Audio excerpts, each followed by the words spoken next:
વલસાડ જિલ્લાના ધરમપુર તાલુકાના એન્જેલ વિસ્તારના ચાસમાંડવા ગામે યોજાયેલ આદિવાસી સાંસ્કૃતિક કાર્યક્રમ આદિવાસી હકોની લડત માટે ઐતિહાસિક મંચ સાબિત થયો। પાર તાપી નર્મદા રિવર લિંકના વિરોધ સાથે સંકળાયેલી સંઘર્ષ સમિતિ દ્વારા આયોજિત કાર્યક્રમ ધારાસભ્ય આનંદભાઈ પટેલની અધ્યક્ષતામાં યોજાયો હતો।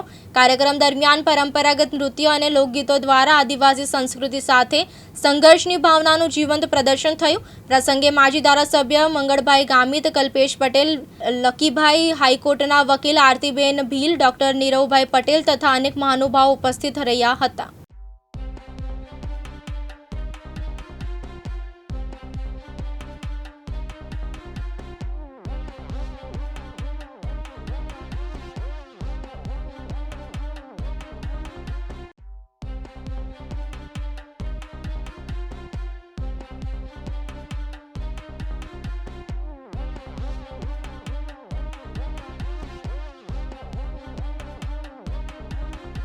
ધરમપુર તાલુકાના ચાસમાંડવા ખાતે લગભગ 4 વર્ષ પહેલાં 2022માં ડેમના વિરોધમાં સંઘર્ષ સમિતિ દ્વારા એક આંદોલનની શરૂઆત કરી હતી।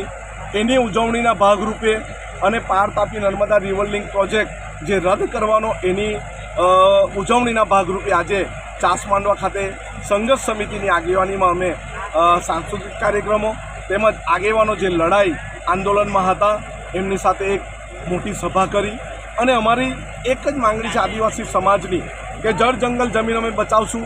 અમારી એક ઇંચ જમીન કે એક ટીપું પાણી ઉદ્યોગો માટે આપવાના નથી। અમે સંસ્કૃતિ સાથે આદિવાસી સમાજની અસ્મિતા સાથે આદિવાસી સમાજના દેવદેવી સાથે રહીએ છીએ, જીવીએ છીએ, પણ જો કોઈ અમને છંછેડવાની કોશિશ કરશે તો અમે છોડવાના નથી। અમારી લડત અમે ચાલુ રાખીશું અને દર વર્ષે 28મી ફેબ્રુઆરીએ અમારું ચાસમાંડવા ખાતેનું આંદોલન અને જે અમારી જીત થઈ છે એની ઉજવણીના ભાગરૂપે અમે ભેગા થશું। આદિવાસી સાંસ્કૃતિક કાર્યક્રમ ભવ્ય યોજાયો, એના સંદર્ભમાં તમે શું કહેશો? આદિવાસી સમાજ હોળીનો પર્વ બી આવનારું છે। આદિવાસી સમાજ એકતામાં, સંગઠનમાં અને એકબીજાના ભાઈચારામાં માને છે, પરંતુ છેલ્લા 10 વર્ષથી આદિવાસી સમાજને છંછેડવાની કોશિશ થાય છે, જળ જંગલ જમીન લૂંટી લેવાની કોશિશ થાય છે। આદિવાસી સમાજના દાખલા પર અત્યારે તરાપ મારવામાં આવી છે સરકાર દ્વારા। એ બધાની સાથે મુકેશ પટેલ, દિવ્યાંગ ન્યૂઝ, ધરમપુર, વલસાડ।